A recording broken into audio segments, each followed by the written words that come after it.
Previous వీడియోలో చెప్పాను కదా కంప్లీట్ 5 ఆర్డర్స్ వచ్చాయి. అందులో 2 స్పెషల్ ఆర్డర్స్ అని. ఫస్ట్ స్పెషల్ ఆర్డర్ ఏంటో ఎండ్ వరకు చూసేయండి. ఈ వీడియోలో పెట్టేసాను. అండ్ రిమైనింగ్ 2 స్క్రంచీస్ ఆర్డర్స్ కూడా ఆల్రెడీ డెలివరీ చేసేసాను. ఒకటి హైదరాబాద్కి, ఇంకొకటి చెన్నైకి అనమాట. They are very happy with our products. వాళ్ళ రివ్యూ లాస్ట్ లో యాడ్ చేస్తాను, చూసేయండి. అండ్ ఇంకొక చిన్న టిప్ చెప్పాలనుకుంటున్నాను. కొన్నిసార్లు కస్టమర్స్ ఎంక్వైరీస్ చేసి మర్చిపోతారు. అలాంటి వాళ్ళని ఒకసారి అప్డేట్ అడగండి.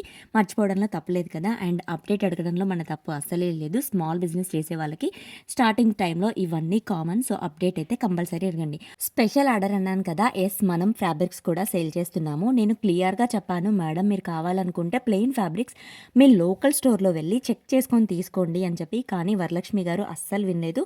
ప్లెయిన్ ఫ్యాబ్రిక్స్ కూడా మీరే పంపించండి అని చెప్పారు. ప్లెయిన్ ఫ్యాబ్రిక్స్తో పాటు ప్రింటెడ్ ఫ్యాబ్రిక్స్ కూడా తీసుకున్నారు.